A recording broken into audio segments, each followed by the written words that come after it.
All right, good morning, everyone. Thanks for coming. It's very kind. Again, a little bit of housekeeping before we begin. Please set your phones and noisy things to silent or airplane mode. We'd ask that you please complete your post-session surveys after this session ends. We've left some time for questions and answers at the end of this particular session. Please keep those questions concise so that we can answer as many as we can. And lastly, if there's lots of questions or you want to chat to our lovely speakers at the end, the post-session area where you can chat to all of us is actually just outside this room, out there in the corridor, so we'll be there to have a quick chat, if you'd like. Okay, good morning. Hello.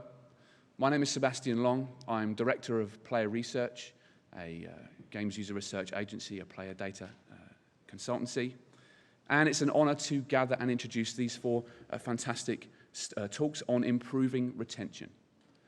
Specifically, how player data can make better games and game design choices, leading to players sticking around in our games for longer. We all want to make games that players love for a long time.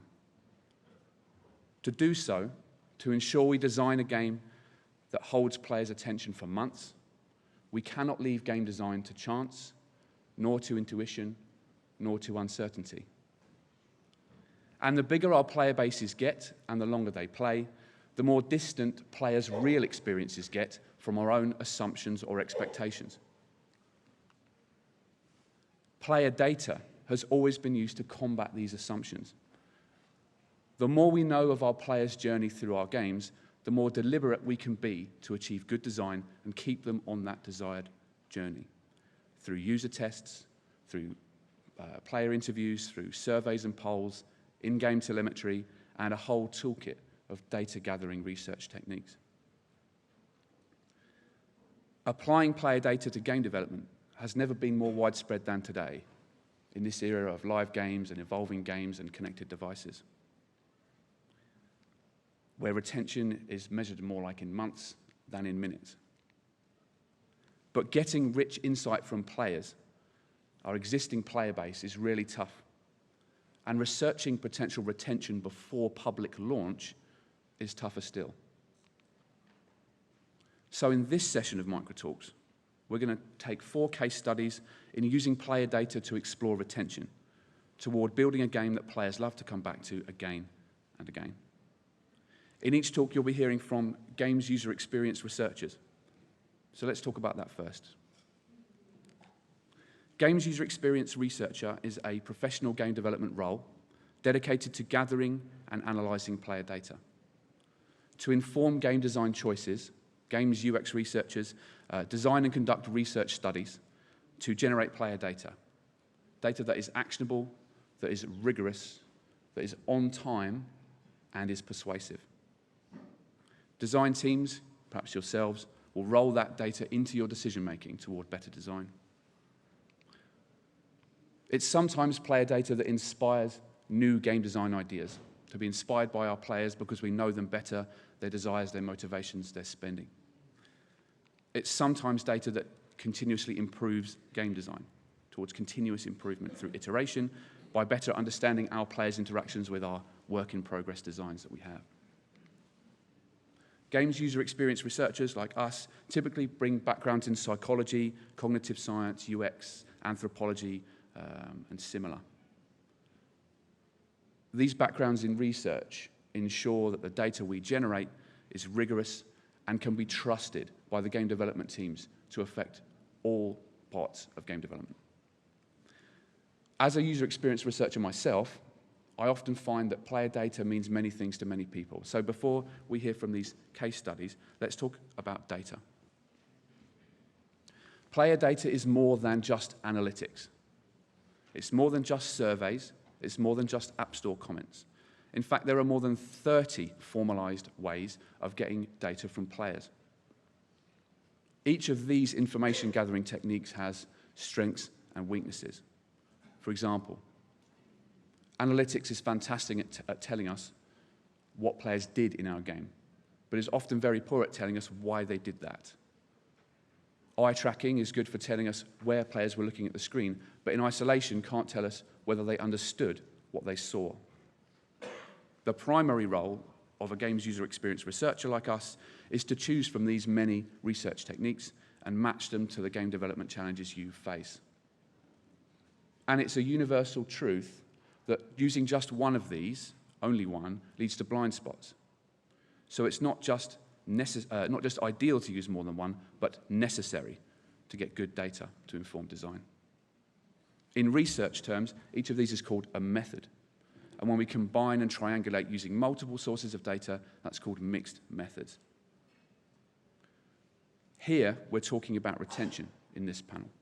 So we'll be focusing on these research approaches, ones that are designed to gather data over long periods of time that is rich, actionable, and useful to you, although we'll touch on other methods as well.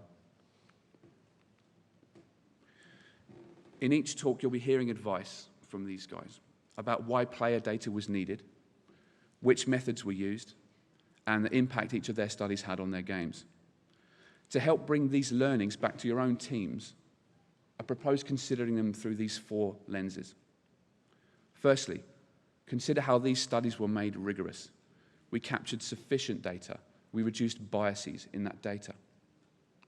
Secondly, how they were made actionable, ensuring they informed specific design choices.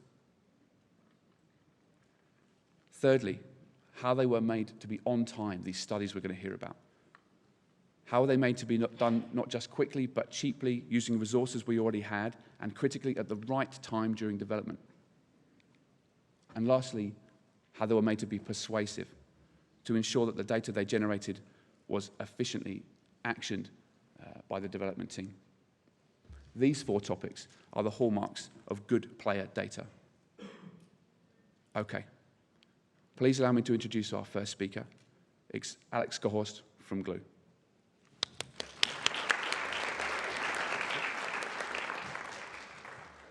Thank you all for this opportunity. It's a pleasure to be here and to share some insights that I, along with the teams at Glue and CrowdStar, learned in one of our projects last year, focused on understanding the first-time user experience and improving retention, specifically in our game, Design Home. Before diving into the details of this case study, I wanted to share some background information for anyone who may not be familiar with this game.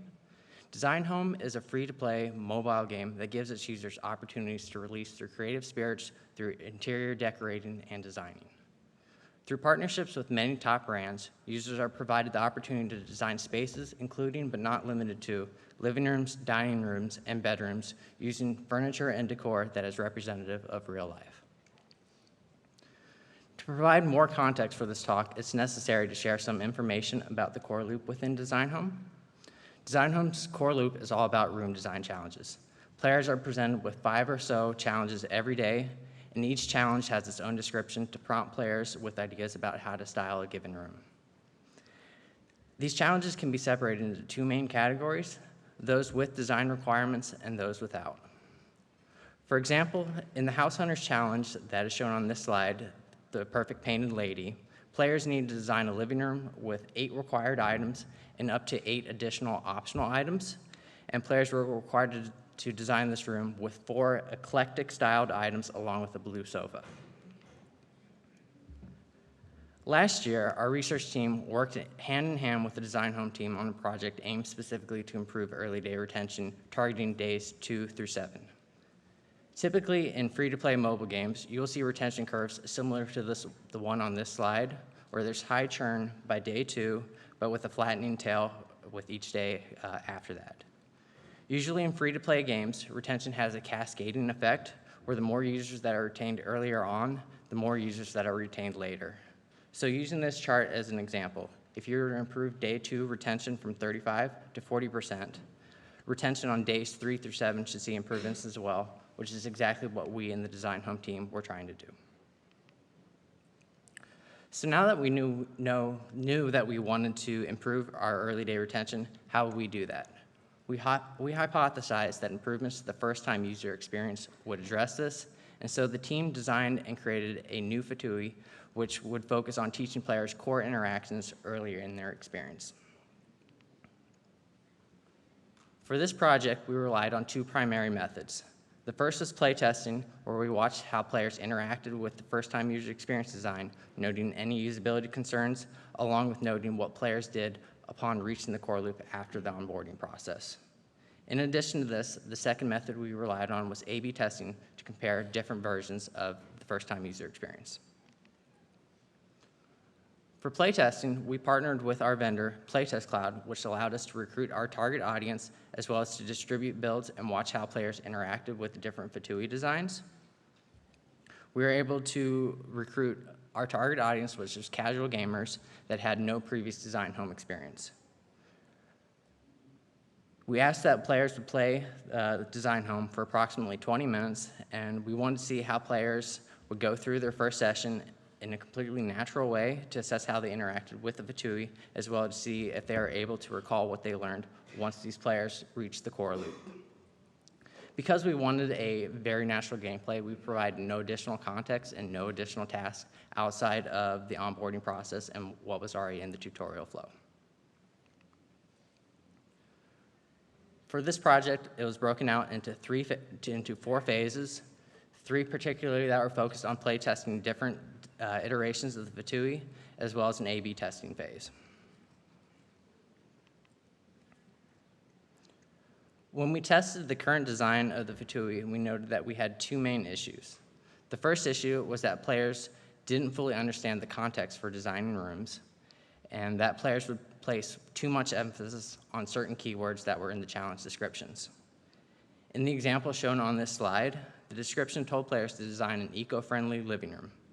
During testing, we witnessed several players become hyper-focused on this eco-friendly keyword. We noticed that these players would scroll and scroll through furniture, endlessly looking for any sort of furniture item, whether it was a couch, a table, or a side table that was eco-friendly, even though within the Design Home game, none of these furniture items were tagged as being eco-friendly. The second issue that we witnessed was that players who moved on to other challenges did not notice that some of them had specific requirements. Players who did not notice the requirements would design some very beautiful rooms like the one in the slide, but unfortunately would be met with a notice that told them requirements had not been met when they went to submit their designs. Not only was this a very frustrating experience for these players, but what made matters worse was that these players had the potential to spend most, if not all, of their currency, depending on what furniture they selected when designing the room. With frustrations high, limited resources, and potentially nothing to do at that given moment, players had a high potential to churn. We hypothesized that these issues stem from the short and straightforward design of the original Fatui. Players were introduced to the game and taught how to choose and place furniture and decor within a room, but they are not taught specific aspects of the core loop, including requirements and designing within constraints. Based on this hypothesis, the team redesigned the Fatui to teach players additional fundamentals and interactions that they would encounter when reaching the core loop. In the new version of the first-time user experience, the major change consisted of adding 2 new additional tutorial challenges. These additional challenges were added to teach players key features and interactions, including inventory management in the second challenge, and understanding challenge requirements and how to use filters to optimally find furniture in the third challenge. When the Design Home team was ready with the redesigned Fatui, we set certain criteria or success factors that players needed to demonstrate during playtesting before we would integrate this new Fatui design into the live game. The first success factor was that all players should notice requirements, and they should notice this before they try to submit a room design. The second success factor was that we wanted to see the players use filters to optimally find furniture for their designs within any given challenge. When we tested the newly designed Fatui 2.0, we encountered the same requirements issue that we saw when we originally tested the first design. Players were still not recognizing that challenges in the core loop had requirements, and they still weren't using filters to optimally find furniture and decor. So why were players not recalling that there were requirements within challenges? We hypothesized that this issue was caused by the interaction design of the requirements and filters tutorial. Essentially, this tutorial was guiding players to specifically just press a button. They weren't really retaining information about filters or requirements, which is supposed to be the the meaning behind that particular interaction. So the team iterated on the design of specifically the 30 tutorial challenge and revised it to include a more granular approach to filtering, where players will walk through the individual steps of seeing that the room has requirements, opening the filters menu, noticing the variety of filters available, such as brand, color, style, and even a classy requirements filter option to streamline their experience, and then finally removing the filter once they'd already met the requirements. After making these changes and retesting the design, all players within the playtest demonstrated understanding of filters and requirements. At this time, the team had also addressed some other issues that are outside of the scope of this talk, but it was at this point that we felt confident in the design and we wanted to release this to our player base. So after making these changes and retesting the design, so at this point, the team set up an A/B test with 2 different versions of the Fatui, and to mitigate risks, traffic in the live game was split, with 95% of our new users going to the old Fatui design and 5% receiving the new Fatui variation. And if positive performance was recorded during the A/B test, we plan to increase traffic to the new Fatui. The Data PM team on Design Home then tracked retention rates, specifically looking at different cohorts, and also implemented event tags to track how many users were reaching each step of the Fatui. Diving into the data, what we saw when we measured day 2 retention was that we had significant lifts across all day 2 cohorts, suggesting that the redesign to the Fatui created a better user experience that retained players. When we evaluated retention at day 7, we also saw a slight decrease from the lift seen in day 2, which makes sense as other factors such as economy design and whether players are progressing could be having more influence at this point, but we still saw significant lifts in retention at day 7 as well.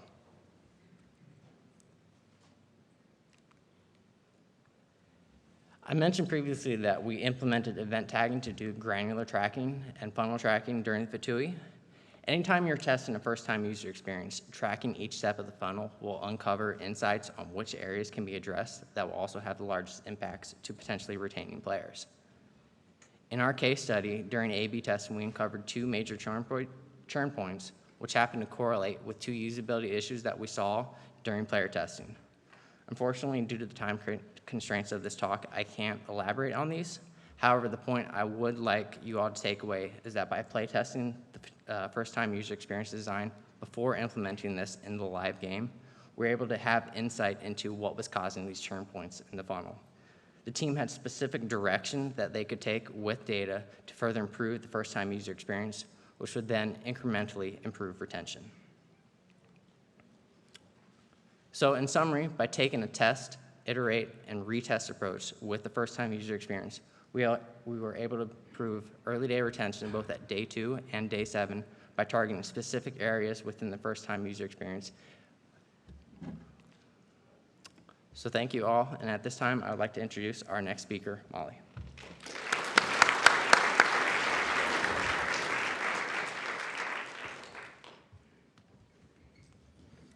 Hello, everyone. My name is Molly Sirota. I'm the lead researcher at the Sony San Diego studio, and I'm going to continue our talk on retention.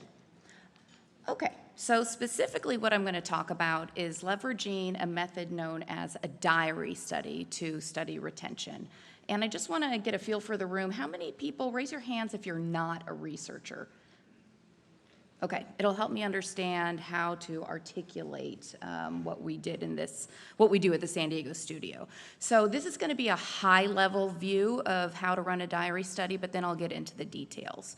So in the beginning, you're going to recruit a handful of users. It'll depend on your game and what your question is. For us, we typically recruit around 50 people, a mix of spenders and non-spenders, a mix of first-time users and experienced users. And we send them a virtual diary, which is pretty much a survey link, but it's not a survey, it's an open diary. And users play your game, then enter feedback in this virtual diary, and then you read the feedback that's coming in, and then that loop continues. They play your game, they give feedback through this virtual diary, you monitor data that's coming in. And the benefit of a diary study is that it is leveraged to see how your game plays out or unfolds for the user over an extended period of time. So depending on your question, some people run diary studies for a few days or a week. We have a tendency to run diary studies for 3 to 4 months. And that's because I work on a baseball game, MLB The Show, and what we're trying to do is capture our audience for as long of the baseball season as we can. But there are other benefits to running a longer diary study. For one, you only spend money the first time you recruit people to this study. And now you have a user base to constantly tap into anytime questions come up in your studio about your game. So let me get into kind of the details behind a diary study. For one, your diary study is, it gets at, really the end benefit is that extended period of time, but to outline it is you're encouraging your users to enter data on a daily-ish basis. Really, it's just whenever they're playing their game, your game, and it's any time that they're playing your game in their own environment. You're not bringing users into your studio or into your office to test. They are playing in their own environment and giving you feedback when they're actually experiencing it.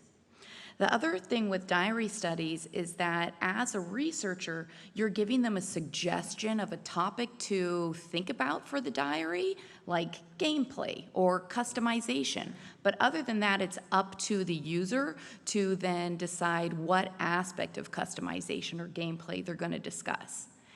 And the benefit of this is instead of using a survey where you're specifying the topic that users have to give feedback on, you're now getting feedback on what's most important to the user in their experience. And the strength of this is that sometimes when you're designing a survey, you are selfishly putting in questions on topics that you want feedback on, but you might not realize that there are other topics affecting the user experience that you didn't even know to ask a question on. And that's another beauty of a diary study. The other thing is that you are getting real-time feedback on the user's actual experience. When you bring users on site to your studio, you are trying to simulate a gamer experience. With a diary study, they're allowed to play on their own time, in their own environment, so you're getting feedback on their actual experience in their real-world environment. Now, as was previously mentioned, with any research method, there's strengths and weaknesses. So this is going to be an outline of how you can strengthen the areas of a diary study that have some blind spots. So one thing about a diary study is that it might not always address the topic that you were hoping people would discuss. For example, again, I work on a baseball video game. Maybe there's some discussions that day in my office where people want to know, is something going on with hitting? Are people struggling with hitting? And then I look at the diary feedback and everybody's talking about pitching. You have already recruited this panel of users. You don't have to pay to re-recruit. You don't have to wait to find the people. They are already available to you. So you can quickly send out a survey with close-ended questions that get at any area in the diary study that was missed from hearing from people. The other thing about diary studies is that it depends on the participant in terms of how articulate they are in the feedback that they give you. So there are times where their information can be vague or just misunderstood. And let's say you're reading diary feedback coming in, and you can see that people are struggling with a certain aspect of gameplay, but you can't exactly tell why. Again, these people are already recruited, they're already available to you. Hop on the phone. You can call these people and ask more detail. You can hop on Skype and have them video stream gameplay if you need to see what they're doing. If they're local, you can bring them into the office at this point and get follow-up feedback on where the issue is actually occurring for them. The other aspect of a diary study, and really with any type of qualitative research, is that you can't tell the frequency at which it is happening, and that's because the sample sizes are smaller. So again, I said that we typically recruit 40 to 50 people for our diary studies, but we have millions of players. So it's not going to tell us at what frequency is this issue occurring, for how many of our users is this issue occurring. So if in your diaries, you're seeing that people are struggling getting into a certain area in your game, then reflect back on telemetry data so that you can see to what degree is this impacting everybody who's playing our game. So now I'm going to get into specifically what we've done with MLB The Show to study retention. So MLB The Show is a game that releases once a year. But we do have live content that we release every few weeks in the form of baseball-themed events. And the whole purpose of these baseball-themed events is to offer new and different ways for users to play our games so that they continue to play our game. What's shown up here is an example of one of the events that we put out to users, and it encouraged users to build a baseball team made up of just baseball players that are of the age of 25 or under. Then they go online and play against users who have created similar teams. So again, the point of these events for MLB The Show is to enhance retention. So as a researcher, I come in with a diary study to see, is it working? Are we actually retaining people with these events? And if not, why not? So let me talk you through what happened in the beginning of our study. So the 25 and under event was the very first event that we launched with the launch of our game. And what happened in the diary feedback that we started getting is people were talking about the theme of creating a baseball team with baseball players who were of the age of 25 and under, and they liked it. Great, motivated just to check out the event. We want that. They liked the rewards. They wanted the rewards. Great, we're still working towards retention because we're capturing people's interest. But from there on out, we kind of went downhill. Users started to try and create a team of baseball players that were of the age of 25 or under and could not for the life of them figure out how old people were. This information was, you had to dig, really dig, on a player-by-player basis to find out how old they were. And so it got to the point where users gave up. We thought we were going to be getting data in the diary study on gameplay. How did this theme or this particular experience play out for users? Did they keep playing to get more rewards? Were we keeping their attention? And then we found out people couldn't even get in to play the event. So what do we do with that type of information? We create the next event off of everything that we learned from the previous event.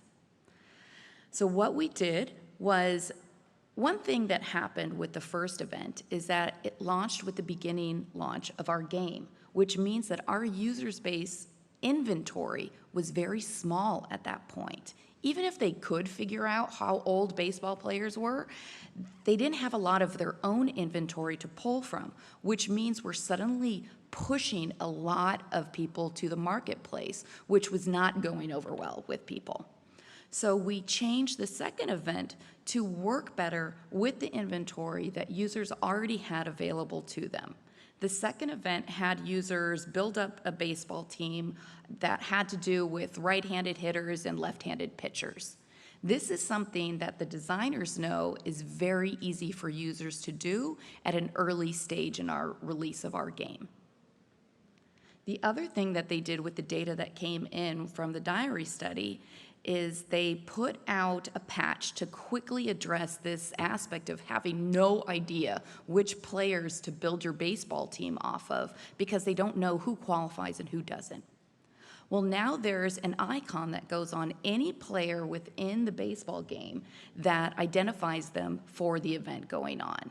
The second that event closes, that icon goes away and then comes back up on any player that then matches the qualifications for the next event that opens up. The other thing that designers did was they leveraged information that the user was going to need to build their baseball team with aspects that were front and center on a baseball card. Whether a baseball player is left-handed or right-handed is on the front of a baseball card. This was information that was going to be easy for the users to identify. And what ended up happening is at this point, we're seeing positive feedback coming in through the Diary study when comparing how their experience went with the first event. But we also look at telemetry data, and we see that we've more than doubled the amount of people who are able to actually get into the event in the first place.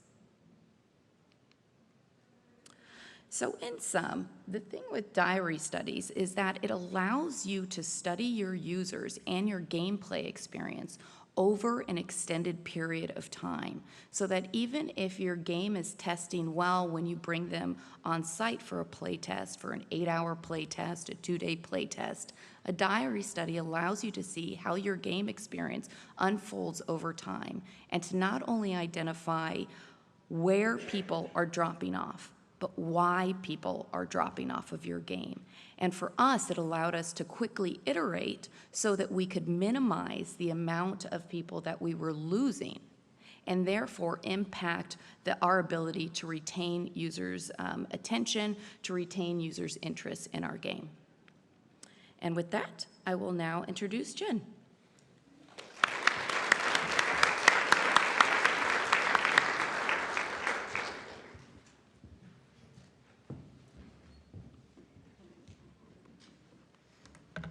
Hi, everyone. My name is Jennifer Torson, and I am a user researcher over at Scopely. Scopely is the publisher of free-to-play mobile games, and we have a really diverse portfolio from casual word games to RPGs to 4X strategy. Research is a really important part of the development process at Scopely, and we have a team of very serious and professional researchers working on all of our titles.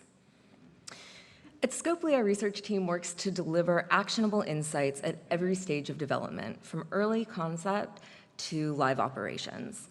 Because of this, we believe in researching games holistically, trying to understand how every facet of the game contributes to its overall long-term experience.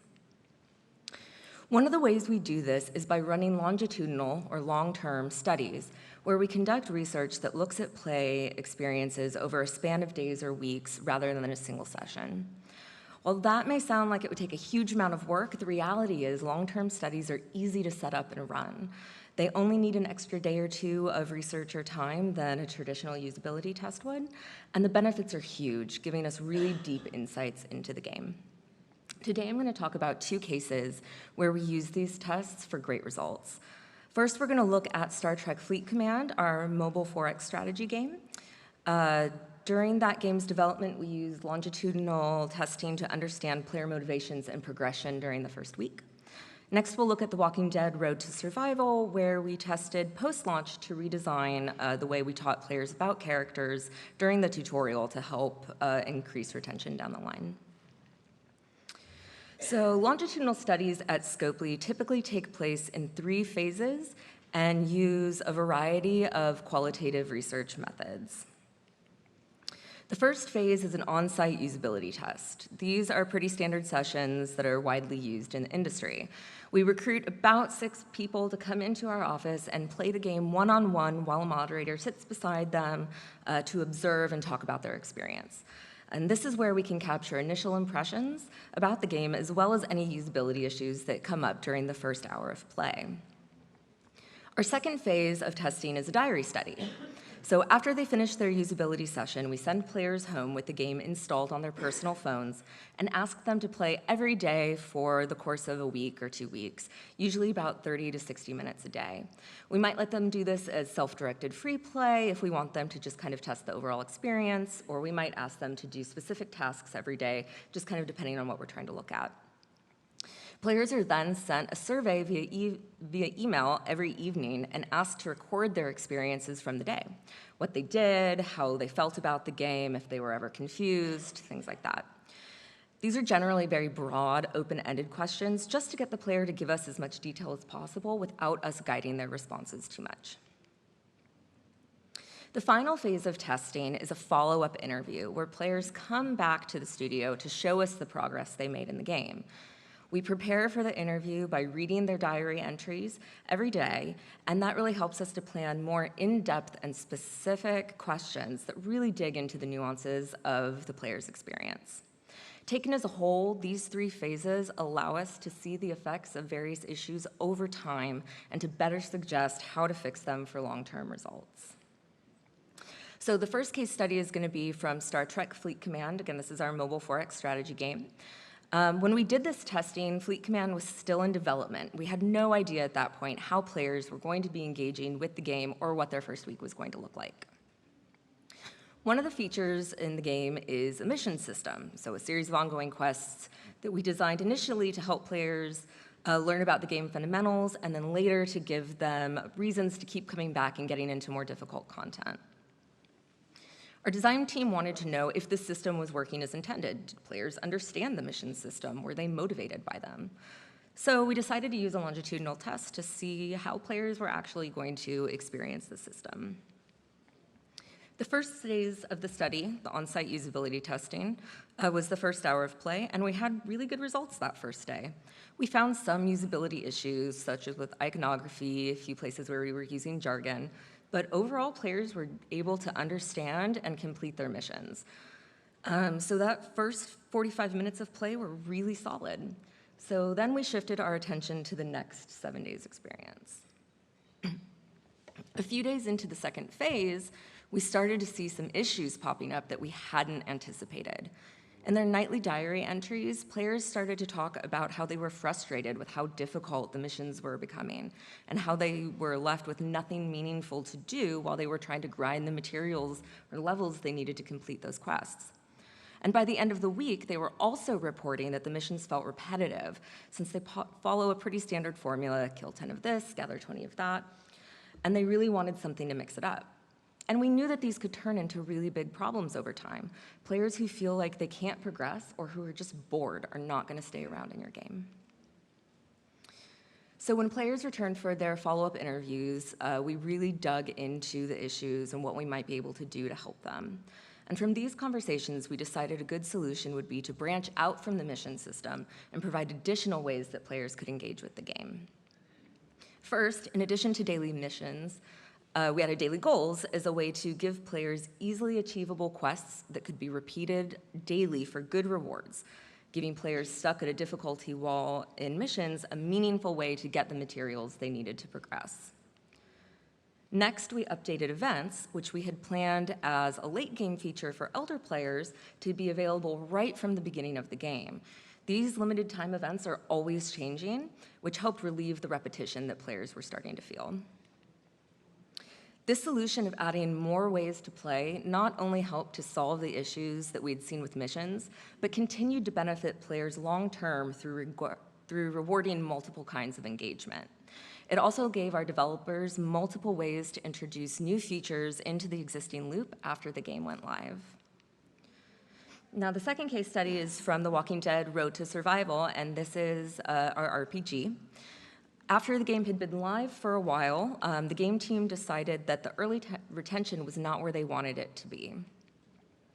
We looked at the analytics from players' first weeks and realized that our players were not progressing through the story campaign as quickly as they should. They were losing battles that they should have been easily winning. Our hypothesis was that these losses were causing player frustration and churn, which was explaining our low retention.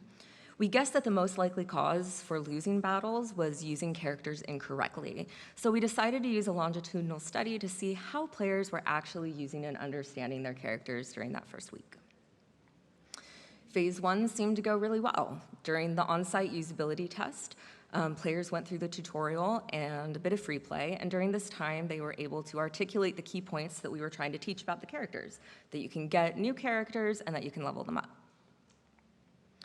We sent players home with the game, and as they started to fill out their daily diary entries, we realized that our tutorial had not been as successful as it seemed.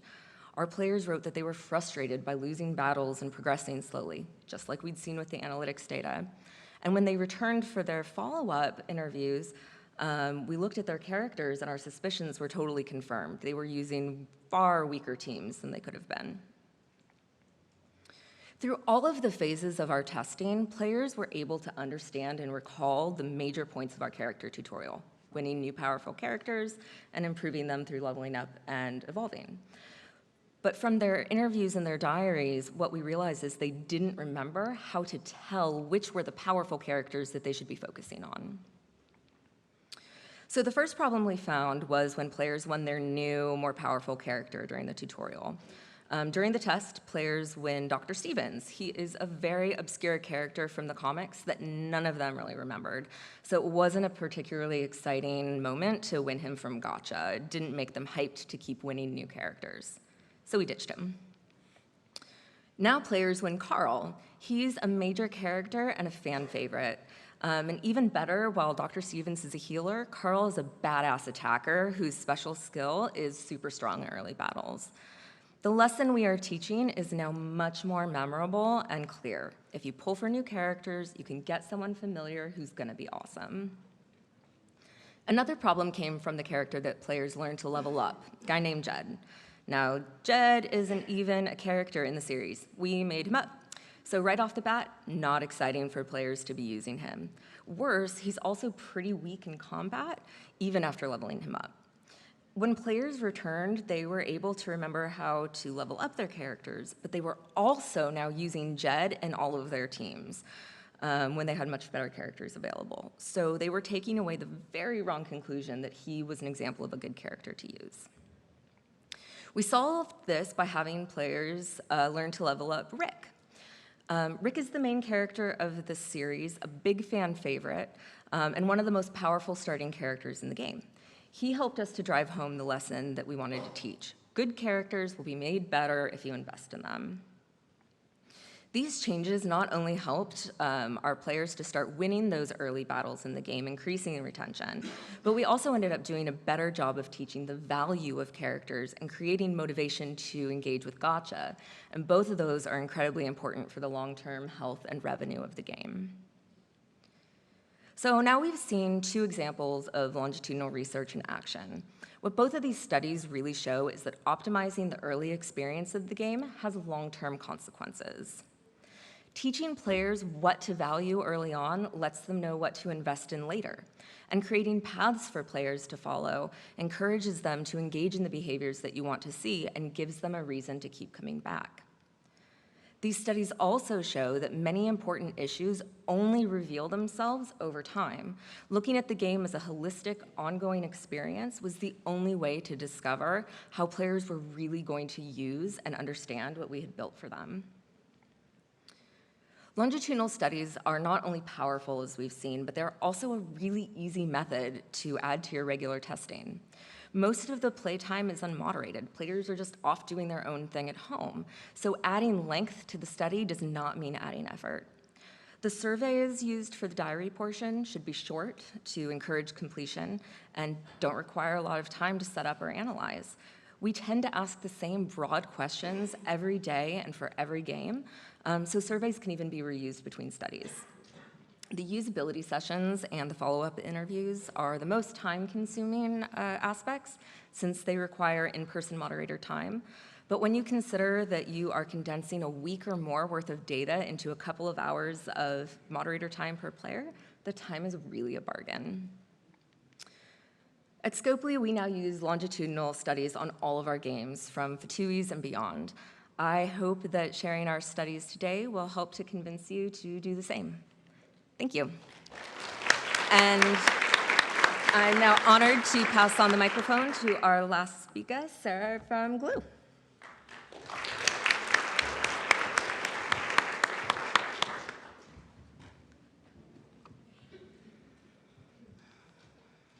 All right, everybody. Who's ready to talk about days 100 and beyond? My name's Sarah. I work at Glue Mobile. We make mobile games. Great news! A new culinary award show has just launched where accomplished chefs can earn extraordinary rewards. Even better news, we're going to talk all about how we did UX research for this update. First, I'm going to give you a little bit of a background on what Cooking Dash is and what went into the 2.0 update. And then I'll provide some solutions for testing unfinished features designed for experienced players that unlock late in the game. I'm going to show you how you can empower developers to make decisions based on facts. I'll provide ideas on how to keep the research fresh and timely when studying live events. And finally, we'll talk about how all of these things work together so that you will see adoption from your teams and yield impact on your wonderful products. Okay, so what's Cooking Dash?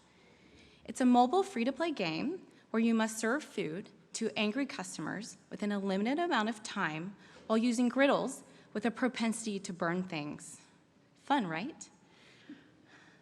Cooking Dash launched in June of 2015, and the update went out in November. And about 5 months before that, Glue User Experience Research had the honor to work with the talented game designers, producers, and product managers on this update.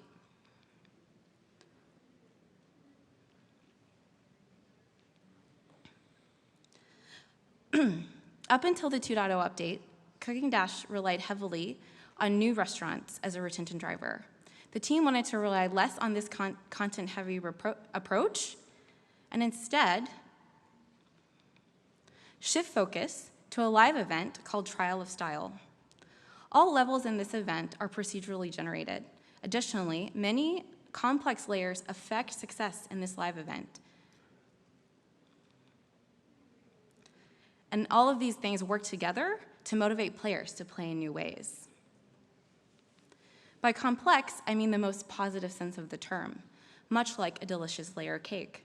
On the bottom layer here, you see the Trial of Style. But all sorts of things work to benefit you to get on the leaderboards and to do well in the levels, such as prize wheels, outfits, a gauntlet set of episodes, and even pets. And then doing all of these things earns you a set of golden saucers, which in turn impact your ability to be successful in the Trial of Style.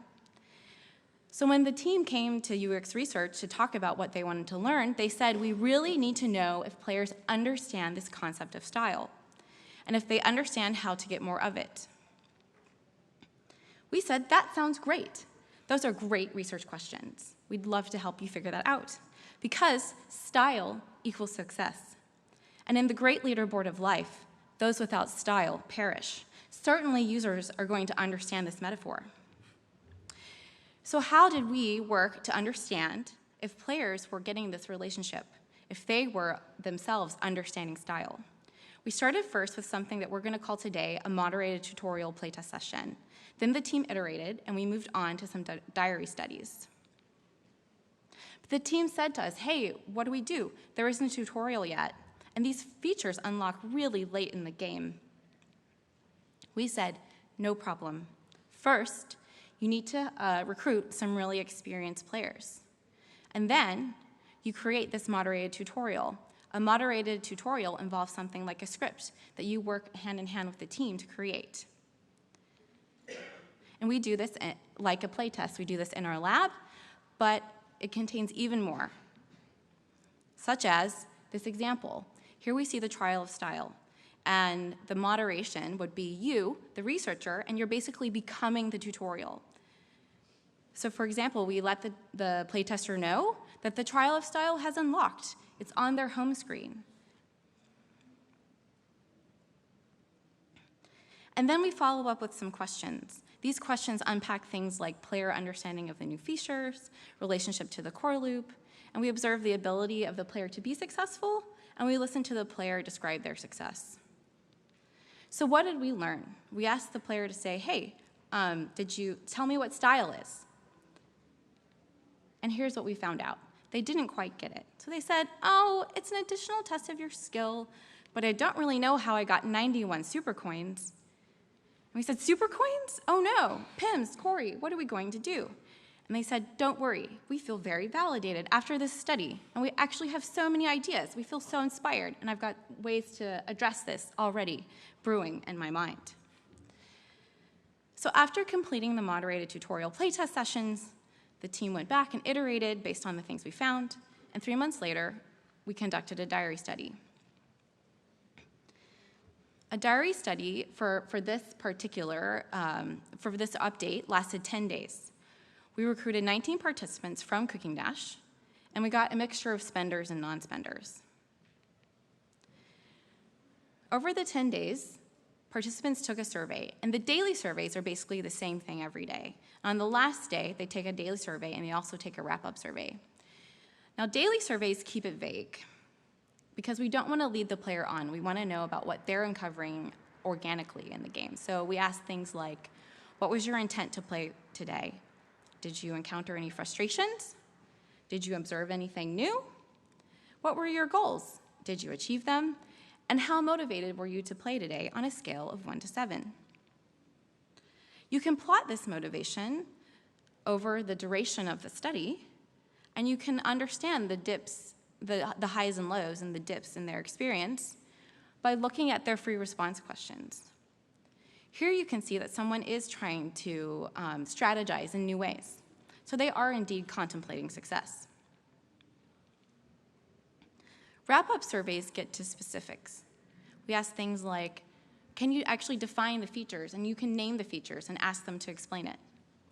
What did you discover, and when did you discover it along your journey? How challenging were each of these features for you? How satisfied were you about each of these features? You can show them icons or images from your game and have them to describe them, or describe the function, or describe what they think they look like. And you can have them talk about relationships.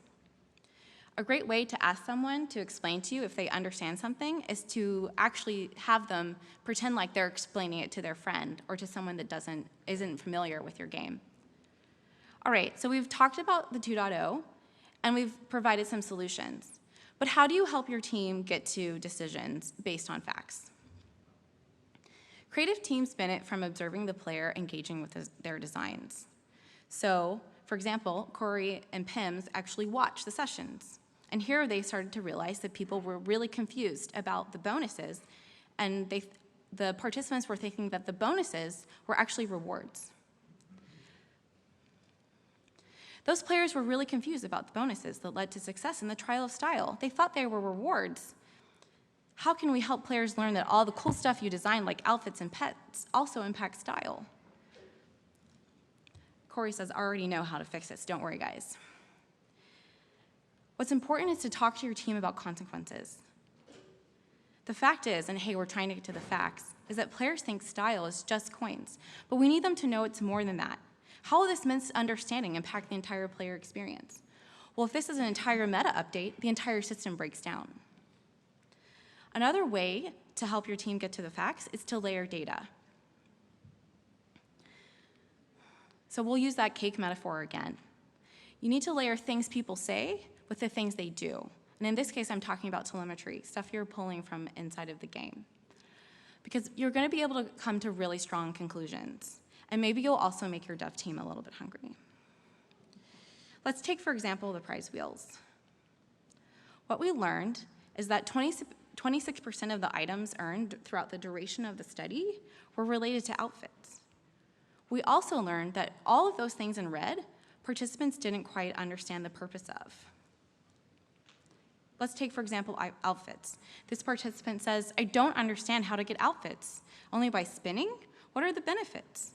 We also saw that no one even earned an outfit saucer over the duration of the study. So you'd think that people might be really confused about prize wheels if half the stuff they're earning they don't really get. But it turns out they really love them. It was the most motivating feature in the game. Another thing they didn't quite understand was pets. And when we asked how motivating was it to get a pet, they said, well, I don't know. I didn't see this feature. I don't understand these. I didn't get any of those, so I don't know what they will do. So together, we could come again to the team and discuss what we found. And Pim said, dang, people like prize wheels, even though half the time they don't know what the purpose of what they are getting even is. So with some tweaks, we can make this feature amazing. And Corey said, I know what to do. So we've gotten to the facts, but how can you keep your research fresh? One thing you need to do is launch your diaries before the live event goes live. That way, you can gauge satisfaction before and after the event. For our study, we used a Net Promoter Score type question, and we saw a 16-point increase overall. So if you're keeping things certified fresh, are you going to see adoption? How did it go for us? One of the things we saw, and I talked about it earlier, was that people were really confusing style. They thought it only related to the coins. The team iterated and made this big purple S. In order to decrease this association that it's only coins, the team reverted back to just the typical coins that it looks like in any episode. And then any boost that relates to style also became purple. They also fixed the issue of confusing boosts for rewards by removing the progress bar. Here's what it looks like now if you were to play the 2.0 update. And what about those pets? Originally, the pets only had an aesthetic effect. But after seeing what happened and seeing people's misunderstanding, they decided to add an actual gameplay benefit. So the pet now auto-serves food as you're playing the level. And what about impact? Cooking Dash has maintained steady retention for over 3 years. And hey, we even saw an increase in revenue after the 2.0 launch. So how do you test unfinished features designed for experienced players? We recommend moderated tutorials and player diaries. You can empower your teams to make decisions based on facts by helping them observe and get close to your players, engaging with the experience of their game, and you can layer data. Keep your insights fresh by launching before the event goes live. And if you do all of these things, I promise you will see adoption and you will be impactful. Thanks so much for listening to our talks today, and thanks to all of our dev teams for letting us work on their wonderful products. Seb's going to lead us through questions. Okay. So there's a microphone in the middle of the room, I think. If anyone has any questions, we've got time for a couple, maybe. Hi. Thanks for the talk. It sounds like a lot of your diary studies had very small sample sizes.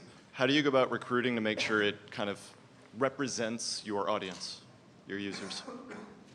So, yeah, representative sample sizes. Sure. So it depends on your project, on what type of player is going to best represent what you need. But you always want to get some portion. So even if it's a smaller sample, let's say I was recruiting 12 people for my diary study, then I want, and I need to see a mix of experienced users and new users. I'll break that in half, 6 and 6. Still a small sample size, right? Well, data that's coming in from the diary study, if there's a trend meaning at least 2 or 3 people, which sounds really small, but these are unrelated people, they don't know each other. If they're talking about the same topic in the diary study, let's say they can't get into a certain area of the game. You want to balance any research method with, by acknowledging its weaknesses with another research method that is strong in that area. So a diary method doesn't have a large sample. So then you look at telemetry data to see how many people are actually getting into that area in the game. And as a designer of this game, is that a problem? And how big of a problem do we think that is? So you don't need a large sample size to address what's going on in the game. You need it to understand why. You only need a small sample size to understand why something is happening. Okay. Regrettably, I think that might be all we have time for. But we're all going to be outside in the corridor out here. So do come out and ask us some questions. Thanks very much.